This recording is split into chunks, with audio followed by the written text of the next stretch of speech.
The medical station hung in the void like a forgotten thought. Once a bustling research facility, Station P-47 now drifted silent and dim at the edge of the Taurus Nebula, housing only a single inhabitant, the most dangerous being in 3-star systems. Vexa traced her 6-fingered hand along the reinforced glass of the observation deck. Behind her, the automated food synthesizer chimed, breakfast precisely on schedule.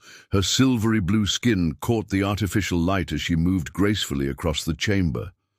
From certain angles, she appeared almost translucent, the complex network of neural pathways, visible just beneath her epidermis like a living circuit board. Day 2247 of quarantine, she spoke into the station's recording system. All systems functioning within acceptable parameters. The same words every morning for nearly 8 Earth years. The Galactic Regulatory Commission monitored these recordings remotely, their only confirmation that their ward remained alive and contained. They never replied. Vexa was an Elysian empath, the last of her kind to display the full genetic expression of their evolutionary defense mechanism. Where normal Elysians could sense emotions, Vexa's touch overwhelmed other nervous systems instantaneously. Death came painlessly but inevitably to any sentient being who made skin contact with her. She had learned this at age 12, when she had embraced her childhood companion in celebration. The memory still poisoned her dreams. The emergency proximity alarm jolted her from her morning routine. Something was approaching, fast and uncontrolled. Vexa rushed to the monitoring station, her heart racing. The screen showed a small vessel, human, design tumbling through space with clear signs of catastrophic engine failure. Its trajectory would bring it dangerously close to the station. Warning, collision imminent, the computer announced flatly. Vexa watched, transfixed, as the ship veered away at the last moment, using its remaining thrusters to divert toward the small moon that orbited nearby. The impact sent debris scattering across the lunar surface. Against all probability, the main cabin remained largely intact. For hours she watched the crash site. No movement, no distress signal. Just another piece of wreckage in the endless void, until the airlock alert sounded. Someone was trying to enter the station. Vexa's hands trembled as she activated the communication system. A survival-suited figure was tampering with the external access panel. "Please stop," she transmitted. "This facility is under quarantine. Entry is forbidden." The figure paused, then continued working on the panel. "You don't understand," Vexa pleaded. "It's dangerous. I'm dangerous." The outer door slid open. The figure stumbled inside, collapsing as the airlock cycled. Vexa watched on the security feed as the human removed their helmet, revealing a man with dark, sweat-matted hair and blood trickling from a gash on his forehead. "If you can hear me," he gasped, clearly in pain, "I need medical supplies. My name is Darian Kane, navigation officer on the Hermes. There was an explosion." Vexa backed away from the screen. 8 years without seeing another living being, and now one was bleeding inside her sanctuary. She could seal off that section, direct him to the medical supplies remotely, and wait for him to leave. Or, "Stay where you are," she instructed through the intercom. "I'll bring what you need." Donning protective gloves and a face shield, useless precautions, but psychological comfort, Vexa gathered medical supplies. Her hands shook as she approached the airlock chamber. Darian looked up as the inner door opened, his eyes widening at the sight of her alien form. "Don't move," Vexa warned, setting down the supplies just inside the door. "Don't come near me." He nodded weakly, reaching for the medkit. As he stretched out his arm, his balance faltered. He pitched forward, his bare hand brushing against her exposed wrist as she moved to steady him. Vexa gasped, jerking backward, her eyes wide with horror, waiting for the inevitable convulsion, the life draining from his eyes. But Darian just looked at her, confused by her reaction. "Are you okay?" he asked. For the first time in her life, Vexa felt something impossible, the warm echo of another being's touch, lingering on her skin without death following in its wake. "That's not possible," Vexa whispered, staring at her wrist where Darian had touched her. Her neural pathways, visible beneath her translucent skin, pulsed with rapid blue light, a physiological reaction she'd never experienced before. Darian winced as he pulled himself up against the wall. "What's not possible? Look, I'm sorry for breaking in, but my ship—" "You touched me," Vexa interrupted, her voice trembling. "You should be dead." Confusion crossed Darian's face as he pressed a medical patch to his forehead wound. "That's not the typical welcome I get, but okay. I'm an Elysian. My touch kills instantly, overloads neural systems. It's why I'm quarantined here." She took a tentative step closer. "Yet you touched me and nothing happened." Understanding dawned on Darian's face. "The mineral exposure," he murmured. "The cargo I was transporting, Thorium X, experimental shielding material. When the ship malfunctioned, the containment field ruptured. I was bathed in the radiation for hours before crash landing." Vexa's scientific mind began racing with possibilities. Thorium X reshapes neural patterns. It might have altered your bioelectric field temporarily. "So I'm immune to you?" A hint of a smile crossed his face. "That's fortunate timing. For now," Vexa replied cautiously. "The effect may be temporary." Over the next days, as Darian recovered, they maintained careful distance. Vexa helped him assess the damage to his ship remotely. The communications array was destroyed, the propulsion system salvageable with parts from the station. On the fourth day, Darian found Vexa in the observation deck, staring at the stars. "I brought you something," he said, holding out a small, polished stone, part of his ship's ballast system. The deep blue mineral caught the light in a way that reminded her of her homeworld's oceans. Their fingers brushed as she accepted it. The warmth of the contact made her gasp. "Does it hurt?" he asked quickly. "No," she whispered. I've never felt another's touch without death following." "It's overwhelming," Darian smiled. "I can't imagine living without touch for so long." That night, alone in her quarters, Vexa pressed her fingers to her lips, remembering the sensation of his skin against hers. For the first time in her life, she allowed herself to imagine possibilities beyond isolation. "Again," Vexa said, her voice breathless with wonder as Darian's palm pressed against hers. "You're becoming addicted to high fives," he teased, but obliged her request. The medical station was transformed in the weeks since Darian's arrival. Lights that had remained dimmed for years now shone at full brightness. Rooms long sealed were reopened. Music, human music from Darian's personal files, echoed through corridors that had known only silence.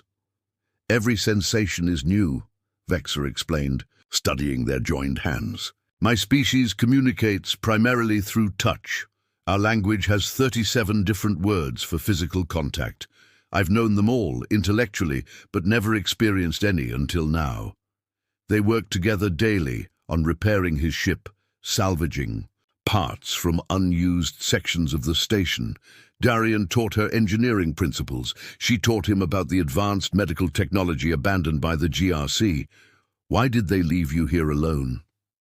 Darian asked one evening as they shared a meal. Her synthesized nutrients, his emergency rations. "I was meant to be studied," Vexa replied. "But when 2 researchers died despite protective measures, they decided remote observation was safer. Eventually even that stopped. Now they just confirm I'm still contained." Darian's face darkened. "They imprisoned you." "They feared me," she corrected. "With reason." That night in the observation deck, Darian activated his ship's emergency beacon. "Once this signal reaches civilized space, someone will come," he explained, "and take you away," Vexa said softly. Their eyes met. Slowly, deliberately, Darian reached out, brushing her cheek with his fingertips. She leaned into his touch, eyes closing. "I don't have to leave," he whispered. Their first kiss was tentative, electric. For Vexa, it was like discovering a color she'd never seen before, an entirely new dimension of experience opening before her. His hands traced the luminescent pathways beneath her skin, following their increasing brightness as her emotions intensified. Later, tangled together in the weightlessness of her quarters, Vexa placed her hand over Darian's heart. "I feel your emotions now, not just physically. Is this how it is for normal empaths?" "I wouldn't know," he murmured into her hair. "But I feel it too." Neither noticed the small monitoring device in the corner of the room, silently transmitting data again. For the first time in years, the military vessel dropped out of hyperspace without warning, its black hull designed to absorb rather than reflect light. On the observation deck, Darian grabbed Vexa's hand as the ship's silhouette grew larger. "That's not a rescue vessel," he said grimly. "That's a Helios-class tactical cruiser, Black Star Military Enterprises, my former employer." Vexa's skin pulsed with anxious light. "How did they find us?" "The distress beacon," Darian realized. "They must have been monitoring. For it, they knew I was transporting their experimental materials." The cruiser established communication immediately. Commander Alexis Vaughn appeared on screen, her expression coldly professional. "Navigation Officer Kane, glad to see you survived. We detected your beacon and came to retrieve our property."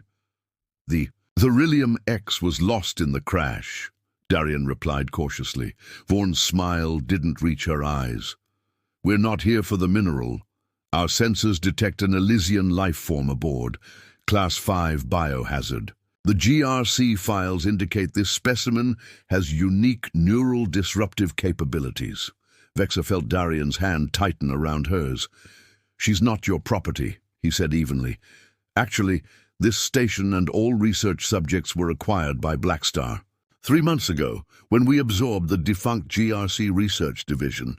Commander Vaughn leaned forward. "Darian, surely you see the military applications, an asset that can neutralize enemies with a touch." "I am not a weapon," Vexa said quietly. "Everything is a weapon in the right hands," Vaughn replied. "Prepare for boarding.